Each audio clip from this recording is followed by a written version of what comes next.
Well, good morning again. My name is Zuluaga. I am a researcher, legal research senior in the Business Human Rights Resource Center. And today I will be moderating this event. We kind reminder for those who are entering the room that we have interpretation. The one of our panel of presenters are going to be presenting in English. So in the lower part of your screen, you're going to find a button for interpretation. You can choose the language of your preference.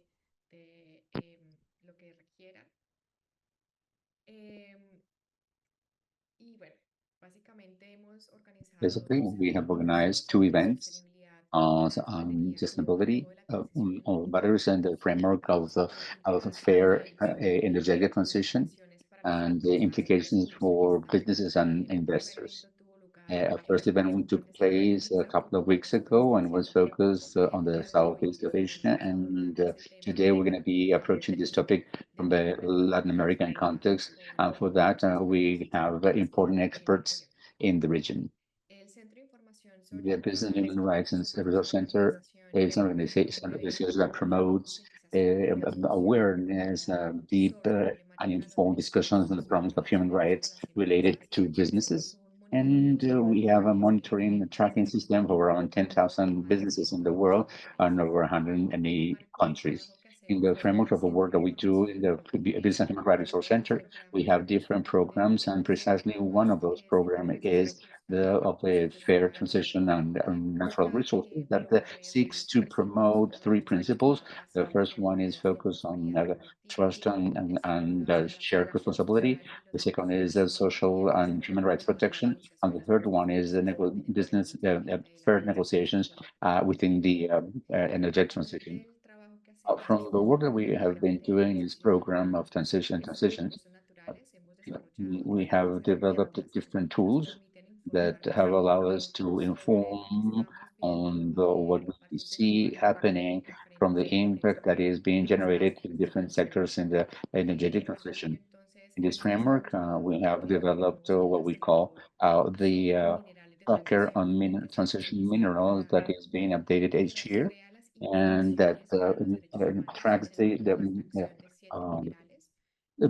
framework of seven key minerals in the transition for zero net economy.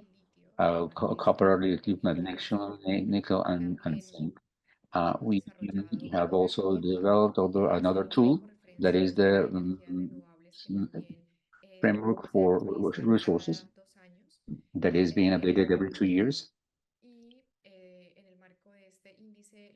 And in this index, what we do is to evaluate policies and practices of human rights in the framework of different projects associated with renewable energies, particularly those in aeolic and solar initiatives.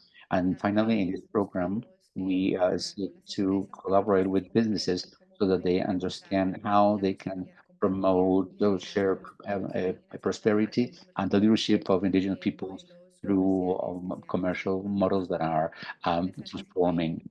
As I anticipate, this webinar will focus on the mineral provision for batteries in Latin America, and it will explore the situation in Chile based on the operations related to the lithium and copper.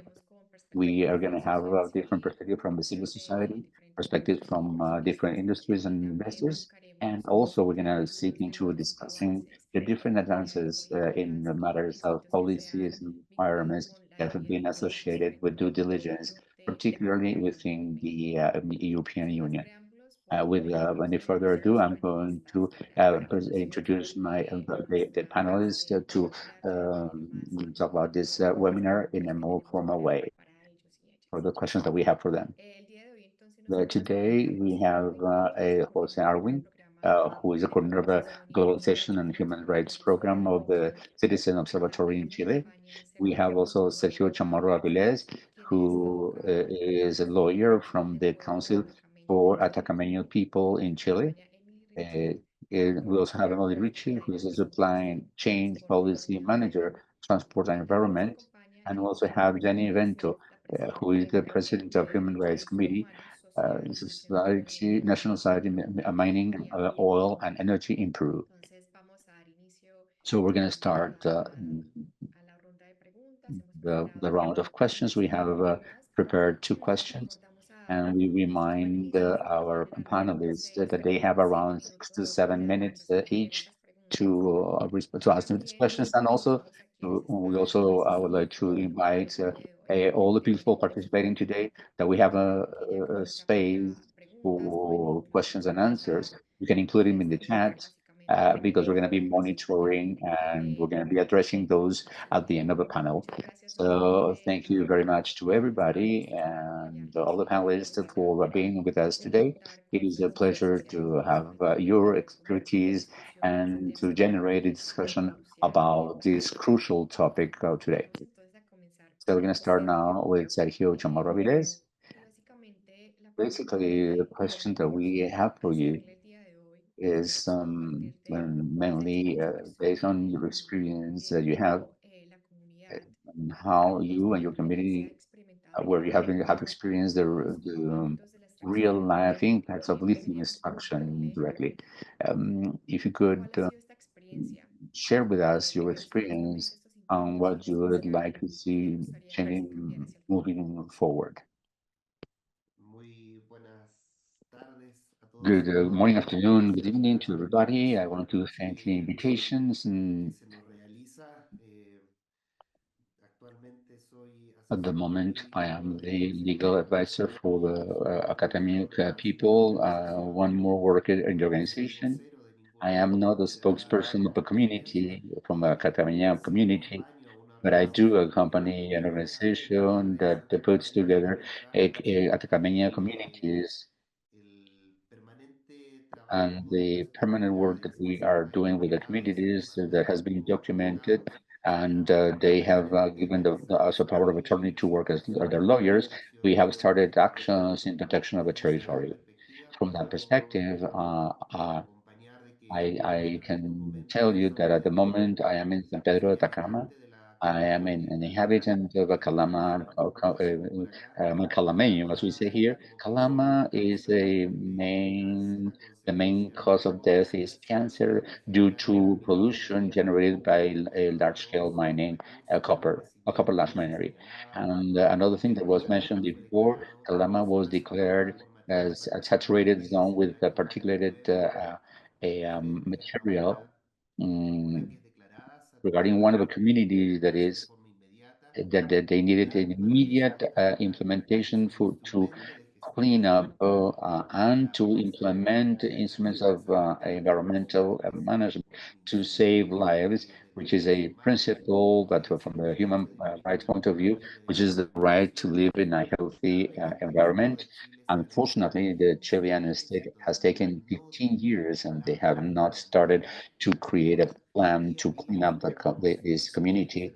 And day after day, we face diseases associated with this because of the toxicity generated in the air because of the larger scale mining of copper. In San Pedro Atacama and Atacama la Grande, which is an area for indigenous development, another of the resources is being extracted for what they call the energetic transition that is also demanded by Europe and the global north. And we are suffering synergic elements with the accumulation of different impacts in the territories, both at the metal and non-metal mining. We have been able to see irreparable damages that has accumulated in the Salar Puntas y Negras, uh, which a place which, by as a consequence of the mining copper, has generated a huge impact, and that through the different efforts from the communities that are being affected, which is the territorial effect of Peñi, together with the Council of People and the state of Chile and business that is generating this pollution, They now sit down to discuss a governance approach to solve these issues. And this is a very important a landmark because it allows us through this governance table to begin to seek 19 environmental measures to be able to recuperate. It is a space of dialogue where the trespassers are being invited out together with the communities. And we have been working for over 2.5 years to be able to recover that space. And on the other hand, we have environmental trespasses that like the SQM business, where they had six trespasses, including uh, salty waters and over exploitation of salt. We also have a progressive effective of the algarrobo trees in an area that is called Tosamacotos place. And we also have a situation that, that is associated with the ecosystemic affectations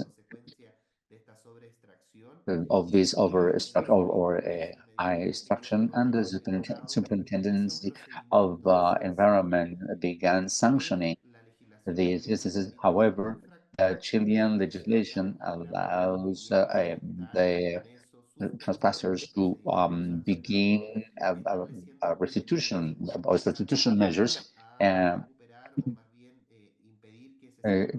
to recuperate and to stop making the damage. Having said that, the Council of Peoples in Nakatama went to the local court to see if those measures that the trespassers have been doing fulfill standards of efficacy and efficiency, and if the measures are verifiable, and if they actually can solve the problems of the trespassers. So it is the court decided that they have a scientific uncertainty about the geological model that have been used to create those measures. And so we're talking about continental waters, we're talking about the mining of water in a desert zone, and this water mining has been also evidenced as by the office in charge of water protection that recently that this water, salt water is considered continental water, and they ratify by also by the Department of Water when they talk about lithium. We are talking specifically about this.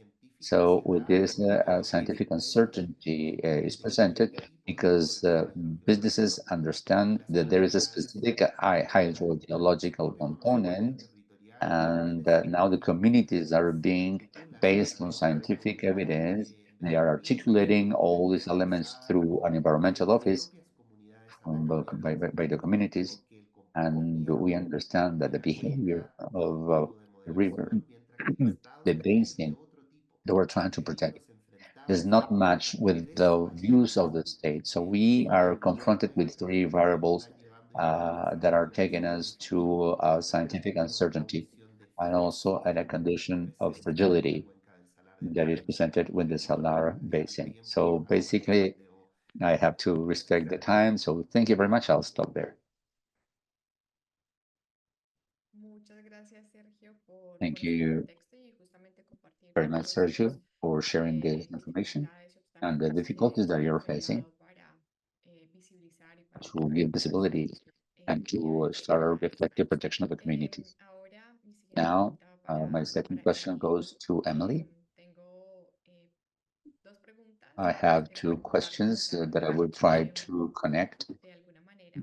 somehow. Y básicamente lo The que quisiéramos What I'd like preguntarte to es, know is if has seguido bastante de cerca la you have evolución been de las políticas a nivel closely monitoring policy europeo. developments in the Y en EU. ese sentido quisiera And saber in that sense, could cuáles son un you poco cuáles share han with sido us sus the aspectos en highlights cuanto a in las terms of nuevas obligaciones de new las corporate empresas, obligations, incluido lo que es including the under the reglamento de EU la Unión Europea sobre baterías, battery regulation, sobre la the diligencia? Y la CSDDD, segunda and parte the second de one la pregunta This question is associated with the how the policies and practices of the automotive companies, um, based on this campaign that now we are thinking about this campaign of a lead the charge campaign.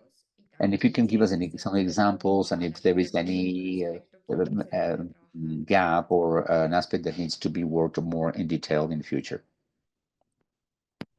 Yes, thank you so much. So just to start with your first question on the EU policy developments. So indeed, as you say, the EU has passed several pieces of legislation, really focusing on ramping up due diligence obligations of companies, with the aim of cleaning up battery supply chains. And that are, as you mentioned, the EU Battery Regulation and the Corporate Sustainability Due Diligence Directive. Both of these apply across commodities, with CS3D aiming to make sustainable practices a baseline requirement for companies wanting to do business in the EU, whereas the batteries regulation, it's focused on specific supply chains for battery minerals, namely lithium, nickel, cobalt, and graphite. These regulations are crucial for creating more sustainable and transparent supply chains. But obviously, the critical thing now is getting the implementation right and making sure that we can use this legislation to truly drive change. So I'm going to focus a little bit more on the EU batteries regulation, what it is, and what comes next. So first of all, the batteries regulation was adopted in 2023. It's an ambitious legislation looking at the sustainability throughout the battery supply chain. The specific rules on due diligence will come into force next August. And as a result, any company, any economic operator placing a battery on the EU market will be required to develop a due diligence policy aligned with international standards, supported by strong company management systems. They will also be required to establish traceability systems, allowing the tracking of the material right back to the mine. They will also need to implement grievance mechanisms and provide for remedy, as well as introducing strategies to address risks they've identified in their supply chains. And finally, all of these supply chain practices must be verified by independent third parties. So I think the key element also is that these rules will apply to any economic operator placing a battery on the EU market, so whether they're an EU-based company or an international company. So the idea is that they really do have an international reach. As I mentioned, they will come into force next August. So getting that implementation right is, of course, key. So what's happening now? It's really key that companies start to plan proactively. They start already to implement those management systems, looking at that continuous and robust monitoring and accountability, starting to work with actors on the ground, including rights holders, local communities, workers' unions, and indigenous people, but also looking at how they're how, for example, an automaker is leveraging relationships between the suppliers and buyers, how they can try to share that responsibility across relationships, looking at more collective corporate action. And then from the policy side, so the Commission will publish guidelines early next year to support the implementation. So we're working quite closely to make sure that these guidelines uphold that strong commitment and really make sure that the guidelines continue to go far to make sure that companies are expected to implement systems that are meeting international best practice. But I think there's also a role for the Commission to start working with producing and mineral-rich countries to inform them of the implications of the regulation and perhaps start supporting smaller companies in these regions. So that's a little bit on the policy side. Then maybe to address your second question on the practices of automakers, and indeed, as you mentioned, the Lead the Charge network that T&E is part of. And this is a global network of local, national, and local, national, and global advocacy partners working for an equitable, sustainable, and fossil-free car supply chain. So really looking at the automakers and seeing where they can leverage their influence to create sustainable supply chains. So what does Lead the Charge do? The main focus is creating an annual leaderboard, which ranks different automakers on their commitment to sustainable supply chains, responsible sourcing, and human rights due diligence. And it's updated every year. And then we can see, where are their persistent gaps? Where is their, progress? And so what we see from the 2024 leaderboard is that EU and US automakers like Mercedes, Ford, Stellantis, Tesla, and Volvo are leading compared to others in the human rights and responsible sourcing. We have seen some quick progress being possible with Tesla, who improved its score by 18% on a year-to-year basis by mapping its cobalt, lithium, and nickel supply chains to the point of extraction and disclosing specifically the percentage of materials sourced directly from, which extractive companies. The Chinese OEM Geely did show some advances in its human rights due diligence, which is, could be due to the EU regulatory pressure based on what I was talking about, which does indicate that, regulation can potentially have that impact that we're looking for. But then, of course, when we're talking about, the gaps that we're seeing, there are some quite persistent gaps. So over 70% of automakers made no progress on Indigenous people's rights. And, a lot of companies still need to adequately identify, prevent, mitigate, and account for risks in their supply chains. So we can talk a little bit more, perhaps at another point, about some of those best practices, and we can share the data. But it brings together, showing whether there is progress and whether there are gaps, but definitely a lot more to come. So thank you. Muchas gracias, Emily, por esta pequeña introducción de lo que está Thank you very much, pasando Emily, for this en introduction. That is what is happening in the EU. bastante importante. I think it is really important and meaningful. And as you mentioned, there are some challenges, and so to make that these policies are really applied and that the businesses begin to generate the changes that are needed to guarantee the protection of human rights. And now I also have a couple of questions for Jose. So thank you very much, Jose, for getting together with us. And what I'd like to know from Jose, now that Sergio told us about the impact of the lithium extraction on local communities in northern Chile. So basically, what steps could the Chilean government take to strengthen the respect for human rights in both lithium and copper extraction in the country? And what is that role that can downstream international companies using these minerals in their products according to the human rights?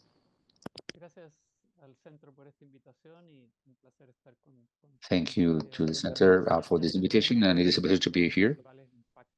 So Sergio mentioned the main impacts of these impacts in Chile.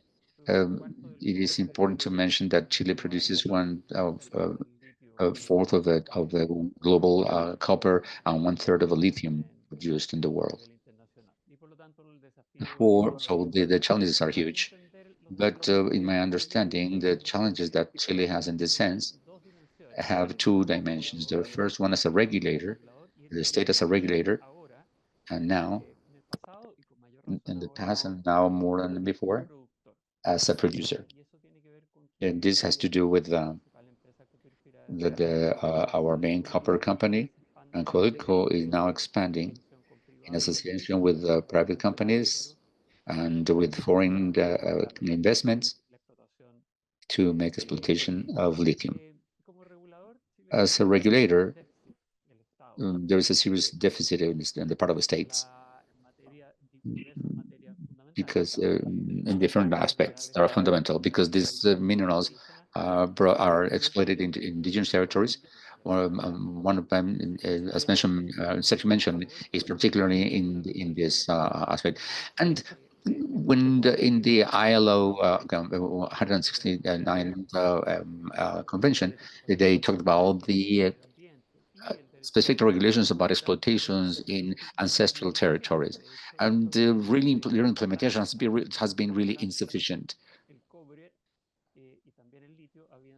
And for both lithium and copper, they didn't have a previous informed consultation, and without the previous free and the informed consent. And so there are severe deficiencies there. A demonstration of this was what happened with the Salar Atacama waters. Even though there are strengthening processes of reforms of legislation, of environmental legislation, in this moment we are concerned about a law that is being drafted at the moment to accelerate approvals that attempts to modify 37 legal regulations, and this is going to affect legislation on the environmental and fracking in this aspect. Chile does not have a binding legislation regarding human rights and businesses. They have two action plans that have demonstrated, have shown inefficiencies. So they have not really made businesses to change their practices based on the guiding principles that the United Nations produced on this matter. So we now talk about our responsibility as a producer.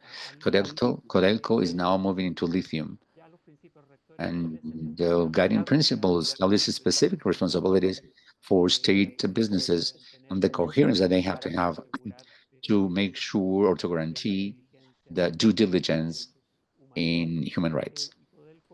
And Codelco has not been a good example in this sense, as it's been evidenced by the studies that the Business Human Rights Resource Center has run.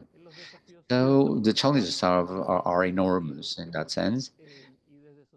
And so from a civil society, we are trying to work on promoting the legal reforms and promote the standards for companies such as Codelco in terms of human rights. Now, at the international level, given the huge volume of these minerals in Chile, we are also finding a lot of challenges.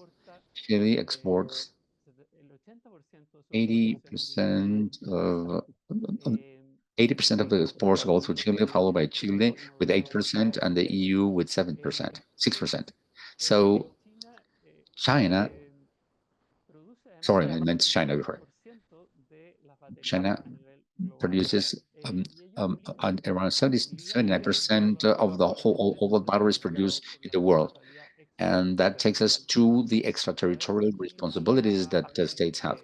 China, we know, has accepted recommendations from the Human Rights Council, like in 2018, to establish norms and regulations to make Chinese responsibilities operating outside the country. Up to this moment, we don't know that this has been really applied. So, as you know, then in the Chinese companies operating in Chile do not show any improvement in terms of human rights. And about the EU, Emily was just mentioned about the regulations. Just to mention, just the minute that I have, we see the advanced framework assigned to Chile and the EU in 2023 that has a section where they talk about clean energy, sun, and raw materials, where according to it, they demand environmental info for significant impact projects. And they also include a sustainable section that talks about specific aspects of guaranteeing labor rights and environmental rights. And unfortunately, they don't really talk about indigenous peoples. So this is basically what I can say in the time that I have been allotted. And maybe I will be able to get deeper into the specific activities that as civil society we are carrying out in this context. for those communities involved in lithium and copper. Thank you. Muchas gracias, José, Thank you very much, Jose, todos estos aportes. for Vamos this entonces contribution. a dar Now paso a Jenny we're going to go back última to parte Jenny de las with preguntas. the last Gracias part a of quienes the ya han puesto sus questions, preguntas and en thank el you for the chat. people who have included questions in the chat and Vamos a in quedar the en unos question minutos button. más. So we invite you Pues to do that. So basically, Jenny, so what we wanted to talk with you is also focus on the Peruvian context, and particularly Peru is one of the countries that appears regularly in the monitor of the in the sorry in the mineral tracker with applications to human rights to issues associated with the mining sector. So the questions that we have is, what else is needed to be reinforced to guarantee the respect of human rights in the um, framework of the supply chains of mining, in your opinion? Good morning, good afternoon, good evening. Sorry, a little bit informal. I'm in the mine at the moment, so thank you very much for the presentation. Just to provide a little bit of context, 8.3% is around 59% is import with royalties, development of focuses, and in some regions that actually is duplicated. Around 200,000 mining job positions, and for each direct employment, around 6 or 7 more people depend on that. So we are in a very high risk situation context, particularly in the Trujillo and in the Libertad and Puno.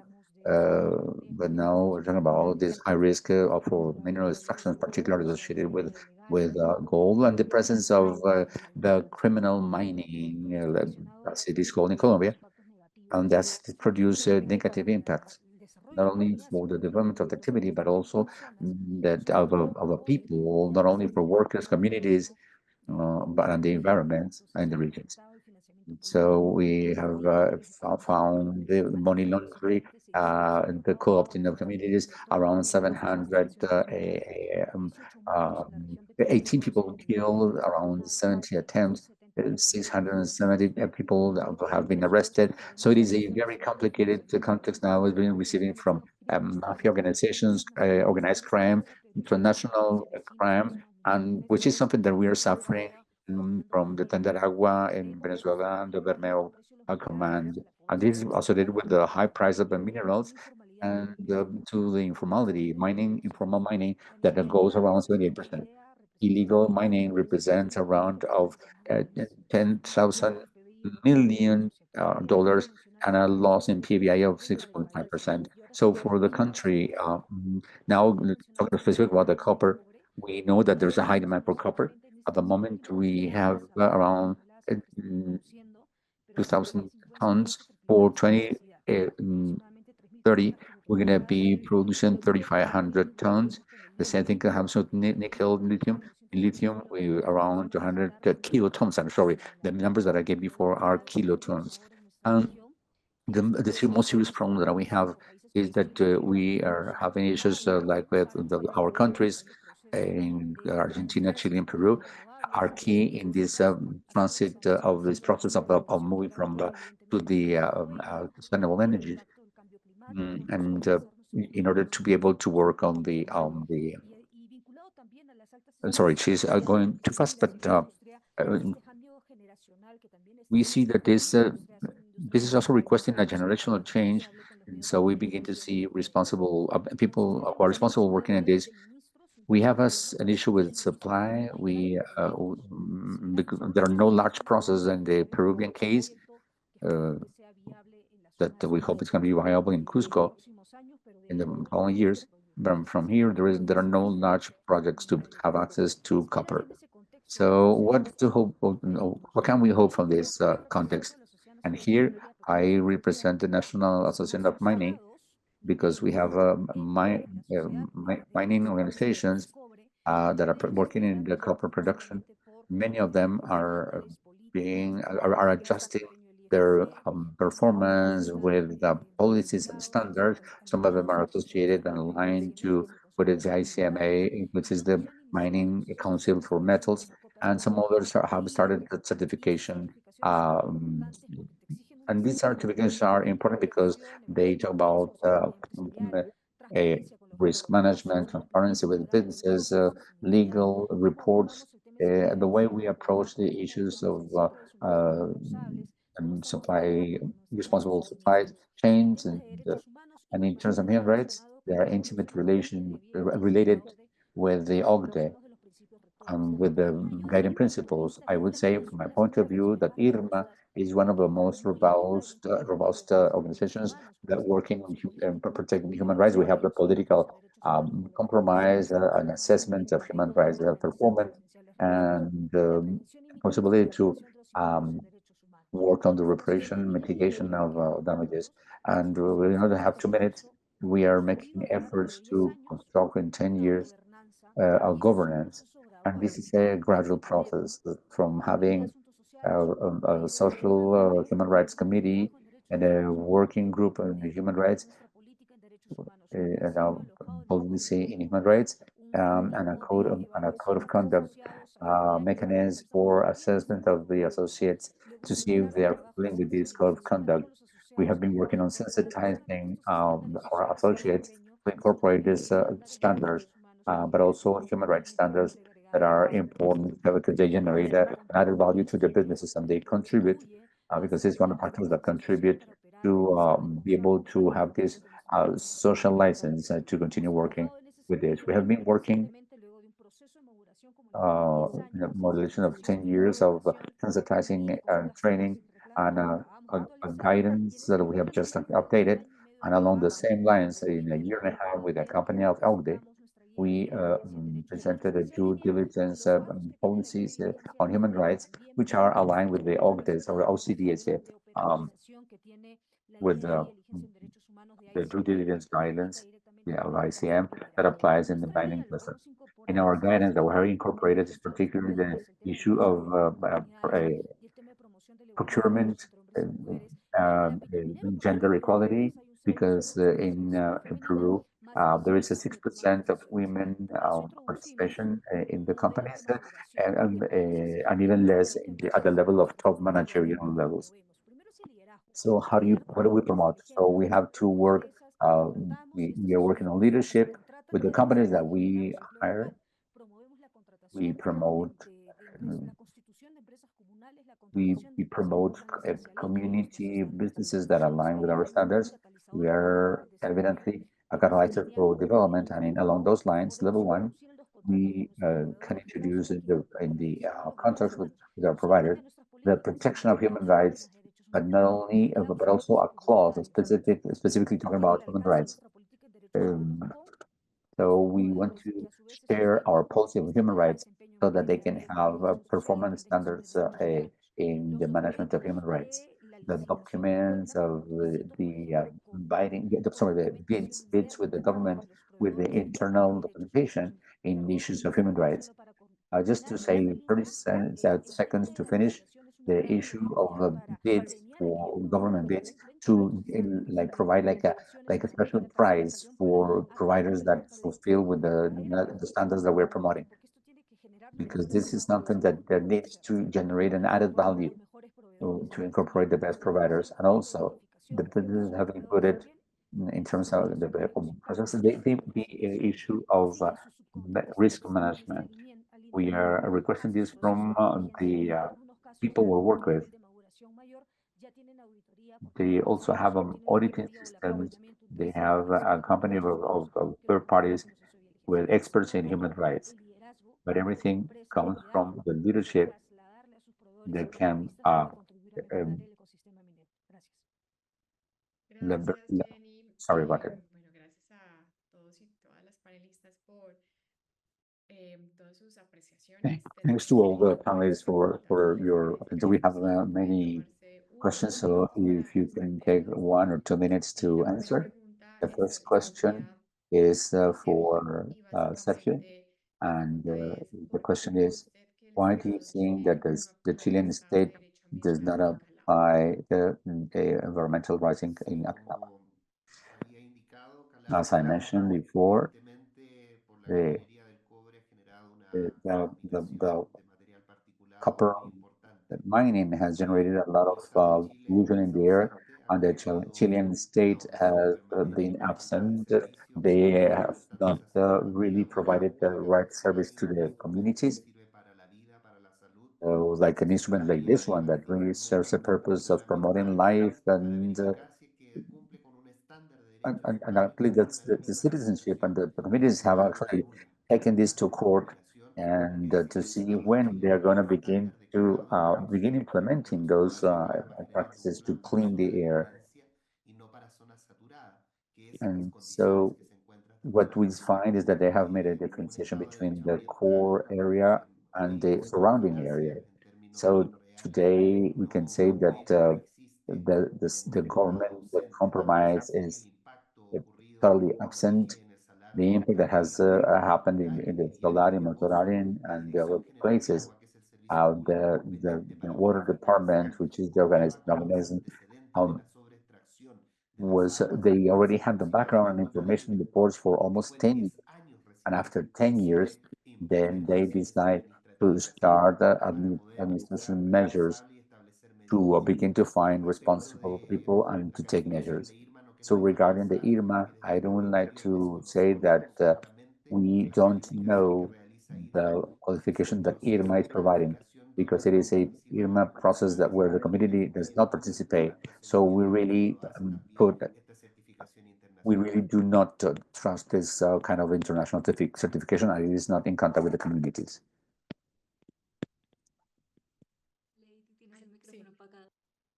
Sí, muchas gracias. Muchas gracias, Okay. Sergio, Thank you, por Sergio, esta respuesta. for your answer. Ahora tenemos Now we have una pregunta a second que question quizás podría estar dirigida a Emily. that might be directed to Y Emily. la pregunta And the question está is, hacia, dado que given BHP that es una BHP empresa is con a casa matriz en business Australia, which is based in ¿cómo Australia, podría aplicarse la how could normativa the europea sobre European cadena de suministro regulations on en supply Chile? chains be applied in the Chilean case?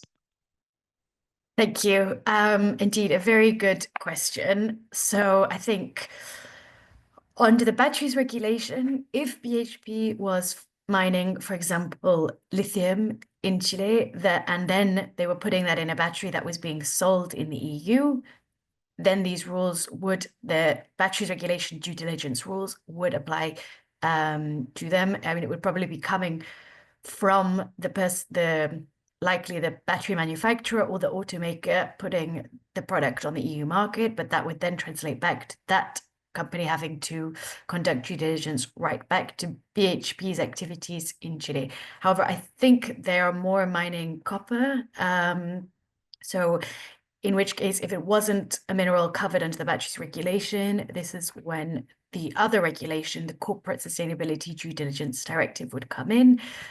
There's a few years until this will actually enter into force. And again, it would only apply if BHP's product was then being sold in any type of product and put on the market in the EU. I mean, CSDDD is slightly different. BHP would have to have significant activities in the EU, which I think indeed it does. So in this case, it would then apply. So I think it's not going to cover every case, and it's just one step given the regulatory reach that the EU has. That as both of these regulations start to be implemented, perhaps we will see the effects slowly starting to come in. Thank you.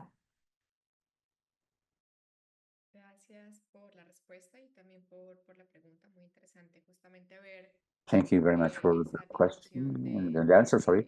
And because we begin to see the complexities in the application of these regulations. Now we have a third question, and maybe Jose, if you could answer this one. And this question says how to guarantee the applicability, the general applicability of the right to consultation of indigenous people. there is no specific guidelines to regulate the agreement 169. I just wanted to point out that the ILO has created a guidelines for the states to begin to implement the 169 agreement. Specifically, they have referred to the consultation right, the right to consultation. And even though they have pointed out that the consultation is not a right that can be vetoed, they have also established that the higher the affectations level, the more obligations for the states to gather the previous informed and voluntary agreement of the consensus, sorry, uh, consent from the communities. And of course, this is also affected by the Inter-American Human Rights Council that has established the requirements for consultations. And in some cases of serious affectations, they have mentioned that this have to be gathered for investment for large scale projects, but the consent has to be, and the question from Amanda Romero that I would want to say hello is precisely about this reality in the Forum of Women's Rights with the German counselor, how to apply the German legislation to the batteries that are produced in the case of China.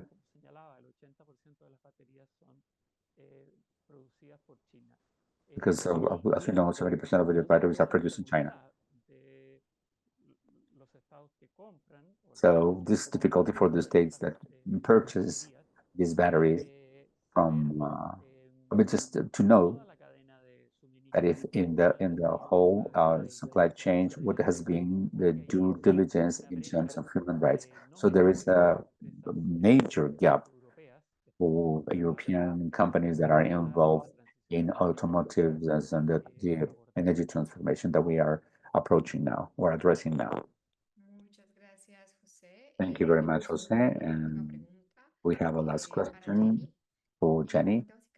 And the question is how IRMA and the mining company, Peruvian companies are responding to prevention and prevention of documented cases of diseases caused by pollution with heavy metals that have to be part of due diligence in matters of human rights and environment. Thank you very much for the question. Both Amad and Irma have requested the performance standards. So in our case, in IRMA, in case of social responsibility, working with community health and security, and with the participation of social actors. In this is, of course, begins with the baseline studies, studies in health, to work with some universities and research centers to analyze a baseline study to see what is the issue of health in the communities. The most difficult part is that when these events have happened, although the undesired events have happened, these are, or sometimes that there are impacts that are present even before the business exploitation. So that's why it is so important to have the environmental and health impacts of the projects. Another aspect that they didn't want to leave floating was the issue of participation from the communities. We have a specific standard for what is the level of community participation. I know that this is something to say that there is no participation. Actually, in the chapter 2, we establish what are the requirements that a company should have to get the certification. They have to demonstrate that effectively they have due participation on the social actors and communities. And for that, we have to have a special planning and evidences to demonstrate who are the social actors, who are the actors in the territory, what are the basis for social aspects, if they have the plan for the participation with social actors, what is that procedure of social actors, what are the minutes of the meeting. So there is a series of requirements that they have to demonstrate that there is a relationship of participation, that actors are being heard, and that they also hear the indigenous peoples when they are performing their activity.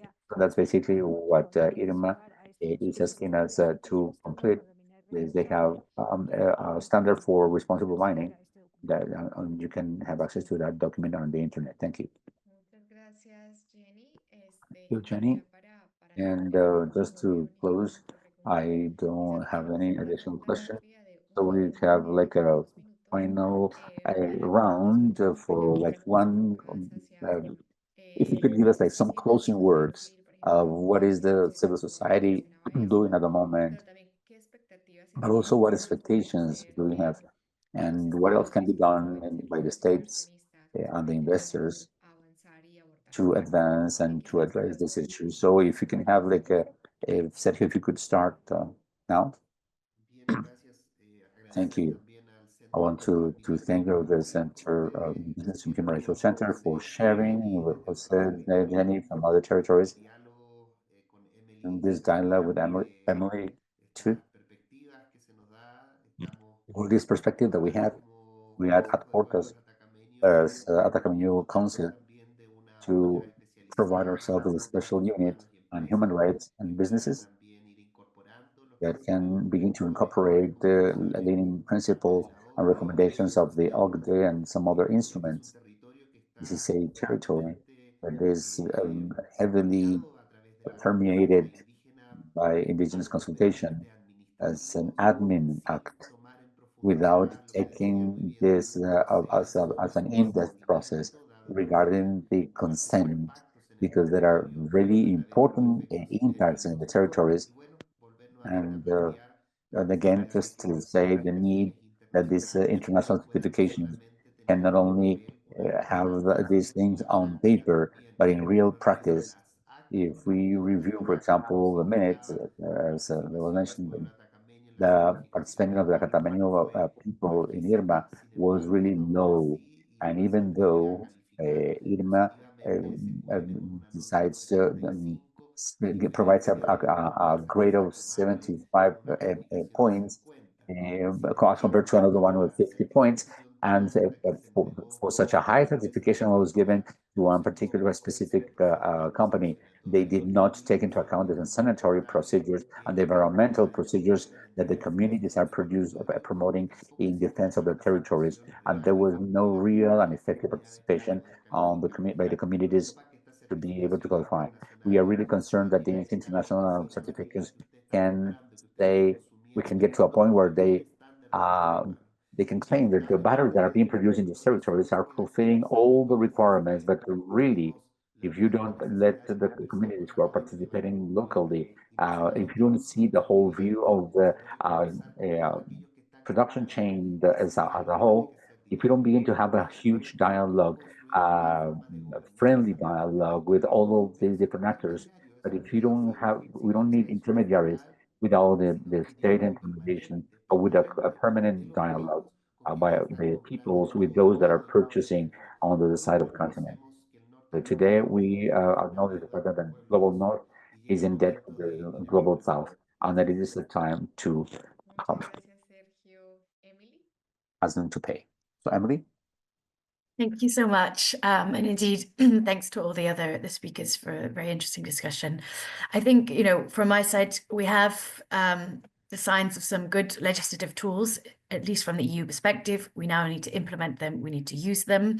So I think as civil society, we have a role to hold actors accountable. And then when it comes to the automakers, I think there's a lot they can do to really commit to best practice, whether that is committing to setting enforceable, credible targets and policies, disclosing their progress and supply chain risks, and also, leveraging their influence to shift global supply chains, and finally to working with stakeholders throughout the supply chain. Thank you. Gracias, Emily. Jenny.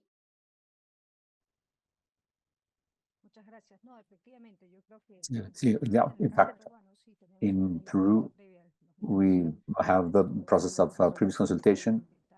We have the social and environmental impact. And the main challenge is in the rigorous implementation of the process. There are some mining processes that are also facing different certifications. I don't think that it's something that is massive. Some companies are beginning to move into that. And in the Peruvian case, we have a legislation that is led by the state. The state is the one that is in charge of implementing this participation of the communities in the frame of a consultation. And additional to that, we also have a participatory process that is taken care of by the units.